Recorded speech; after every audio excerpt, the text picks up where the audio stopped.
So I want to thank you both, and I want to thank the former general. I keep calling him general, but the guy who runs that outfit over there. I want to make sure we thank the secretary for all he's done to try to implement what we just talked about, and for recommending these two women for promotion. Thank you all. May God bless you all, and may God protect our troops.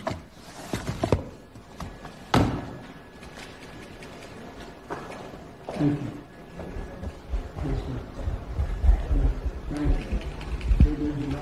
Holy frickin' cow! And that is the supposed leader of the free world? Yeah, welcome back, beautiful and amazing human beings. This is Luke Radowski of WeAreChange.org. Lots of crazy and insane news, especially to get into with China, as their president, Xi Jinping, tells their military to be prepared to respond. Their generals are urging their government to spend more money on the military for what they say is the inevitable Thucydides trap, while in the United States we are arguing and bickering about fictional cartoon characters from decades ago. Fictional cartoon characters like Pepe Le Pew that were known to, of course, make female characters feel uncomfortable by touching them too much. Which, not surprisingly, many top Democratic politicians were also accused of doing the same. You know, just like our current president of the United States that received more votes than any other president in American history, who has hundreds, yes, hundreds of people watching him during his very exciting and fascinating press conferences that he holds. Other Democratic politicians that have been compared to Pepe Le Pew are, of course, individuals like Andrew Cuomo, the current New York governor, who, according to the mayor of New York City, will face more allegations against him as more information is going to be coming out that, according to the mayor of New York City, will make it harder for him to rule. And let's be honest here, if anyone knows how hard it is to rule, it's, without a doubt, the current mayor of New York City. Now, when the mainstream media is not lecturing you about the absolute evils of a fictional cartoon character, they're now raging about some interpersonal drama that absolutely has no merit in your life with the royal family. And unless we're talking about the very strong, obvious, and disgusting connections that the royal family had to individuals like Mr. Epstein and Mr. Seville, and a large number of other absolutely destructive, horrible human beings, which we can't even describe what they did. Unless we're talking about those issues and the justice for the thousands of children that were hurt by the people connected and protected by the royal family, I don't care what you're discussing until, of course, we get justice for this very important issue. Now, in other related predators hurting innocent people news, I, of course, want to talk about Big Pharma. But before I do, just another friendly reminder that talking about these issues is very important and could only be done with, of course, your support. And that's why I started to work with companies that I personally like, that I personally use, that if you buy from, continue to support this independent media organization. And if you're looking for superfoods, coffee substitutes, green juices, smoothies, lots of crazy mushrooms, you name it,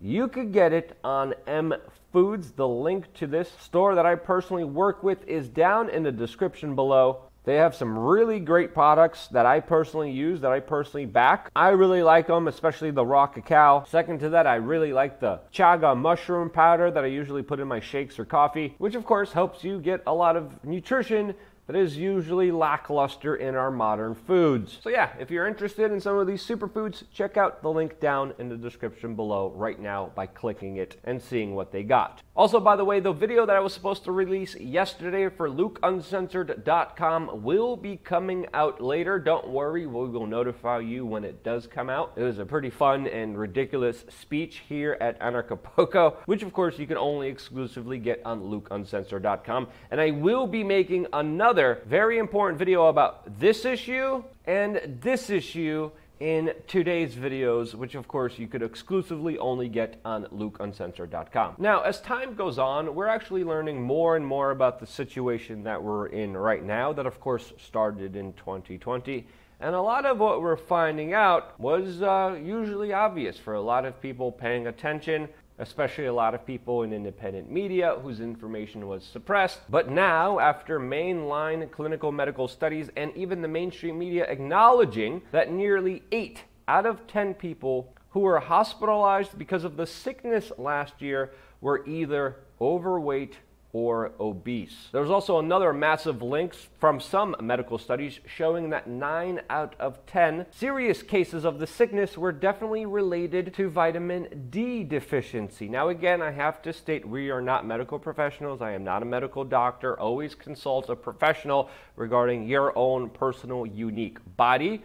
But when we look at these articles here, they kind of pinpoint the obvious of what a lot of people have been saying from the very beginning of this. If someone is unhealthy, if someone is obese, if someone doesn't work out, go outside, get some sun, that they're most likely going to get sick and hurt regardless of what illness. And maybe we should help people get healthy. Maybe we should help people go outside, get some sun, go to the gym, work out, and prioritize a whole bunch actions that incentivize healthy behavior that will make people healthy. You know, because then we could have less people dying, less people getting hurt.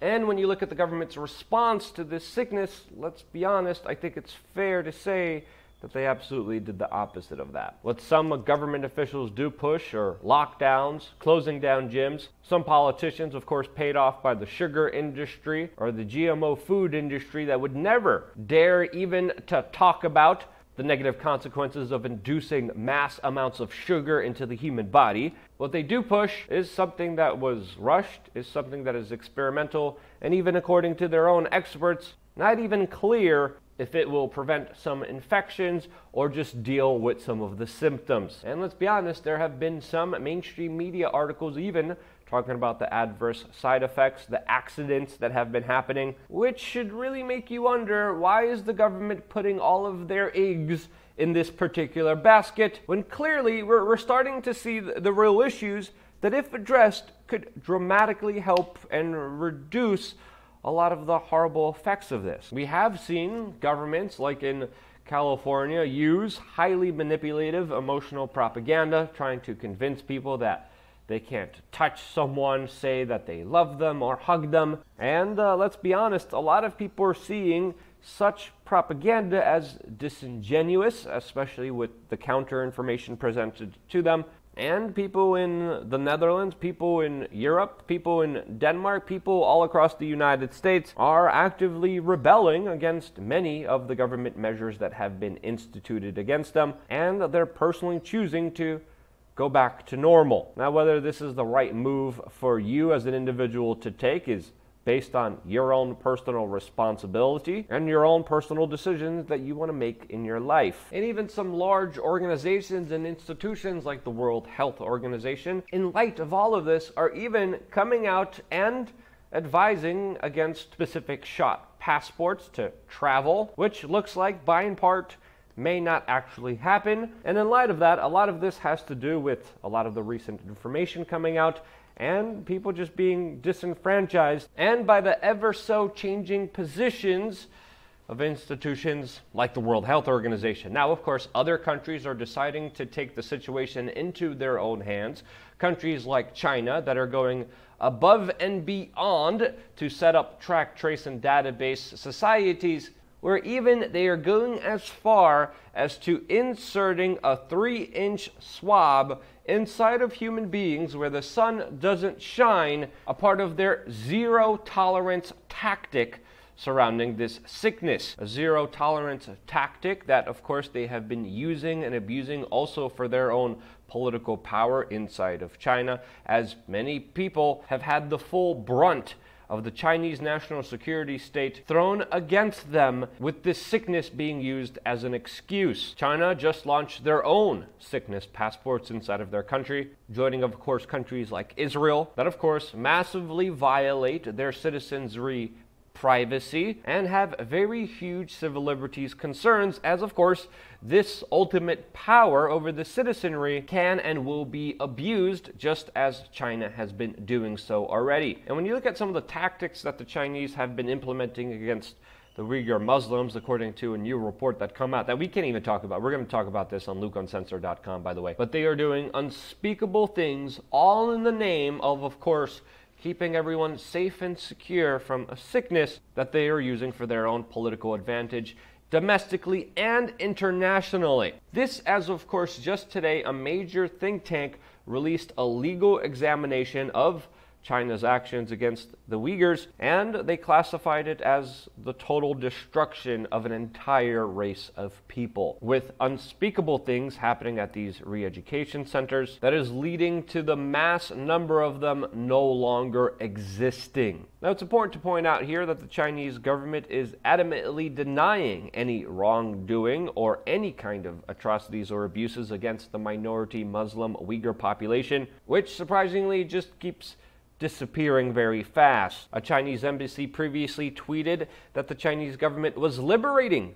Uyghur Muslim women to be in the workforce rather than just to be mothers and head of the households for their families, which in my opinion highlights perfectly Chinese diplomacy, which of course is extremely duplicitous and not based in any reality most of the time. And that's why it's interesting to note that the United States will actually be holding top-level meetings with Chinese officials to, quote, conduct a reset from the previous Trump administration that was having more of a heavy-handed approach against China, with, of course, now Joe Biden as president of the United States, a man who signed an executive order making sure people couldn't say alleged bad words against China. This, along with Joe Biden and his son having very strong ties to Chinese businesses that work with the Chinese Communist Party. I think it's very fair to say that with the meetings coming forward, that China will definitely have an easier time with the United States geopolitically with, of course, the Biden presidency. Now, very interestingly, Biden still is keeping some of Trump's tariffs on China. He most likely will be using them during negotiations. But during this time, during this Biden presidency, it's important to note here that China has been very aggressive against Hong Kong, very aggressive with their military games and drills against Taiwan, and is only ratcheting up their very aggressive behavior, which the United States keeps asking them not to do, and China just openly ignores them. Now, as China keeps blatantly ignoring the United States, it's also important that the Chinese government is essentially preparing and mobilizing its military to be prepared to, quote, respond under the latest orders from President Xi Jinping that stressed for, quote, high-level strategic deterrence during these unstable times. This ahead of meetings and these two super world global powers bunting heads on the world stage, fighting for, of course, global hegemony, is, of course, setting a stage for a situation that is not a very good one for the rest of humanity. And as a Bloomberg opinion article reads, quote, a hack like this could start the next big global conflict. I had to alter that for YouTube, by the way. In an opinion piece with a byline that reads, quote, there's no end in sight to cyber disruption after the latest attack on Microsoft email software. You need just one to start a destructive chain reaction. And when you look at the larger cyber war and the larger hacks that have been happening, especially with the Chinese infiltration of massive institutions, colleges, universities, corporations of the United States, not only stealing intellectual property, but when you look at the larger online data space that, of course, the Chinese consider the new big oil sector as far as influence, power, and significance on the world stage, this Bloomberg article by Tim Kalpin brings up a lot of important issues, especially with the possibilities of cyber attacks that are orchestrated and done in a way to blame another country, not the actual country that was responsible for it, and the larger implications of a cyber hack that could have massive implications with finance, food, and other key infrastructures like water and energy that, of course, could set off a situation that would be detrimental to everyone. Now, I think it's very fair to say with some of the actions that are already happening between China and the United States that there is already a financial trade conflict that has unfolded. It might cease with the Biden presidency using it as one of their cards during trade talks that they might trade in. But psychologically, the fifth generational warfare has already begun, has already been engaged, and in my opinion, is already destroying the United States from within. Now, I made full videos just about this particular topic, and I don't want to delve into it too much. If you're new to the term fifth generational warfare, do a little bit of research on it and be prepared to be surprised, especially with how our current events in the United States are unfolding. As the United States keeps talking about toxic masculinity, China's trying to get their children to be more masculine. Their generals are urging, which historically always happens in a conflict when an arising new super world power challenges the existing one. Usually when that happens, there is a conflict historically, and we are in the midst of that, as of course China keeps rising in greatness, mainly because of many internationalist, globalist, and multinational corporations that many Americans consume that have fully invested in China and are using and exploiting them for their manufacturing power, which in some instances is done by slaves or Uyghur Muslims or other groups that the Chinese government at that moment does not like and wants to get rid of. So yeah, that's why I think it's important to vote with your dollar and understand that every small action that you make, from thinking, from watching, from liking, from sharing, from purchasing, absolutely has a lot more merit, according to even some people, a lot more merit than voting, because all of our individual actions add up to incentivizing what is going to succeed and what is going to fail. And in some scale, because you guys still incentivize me by liking this video, sharing it with your friends, family members, strangers, clicking that URL link, sending it to a random person. Because you guys do that, this is why I'm still here, and I wouldn't be here if it wasn't for you. I love you guys. Stay tuned for more here on wearechange.org.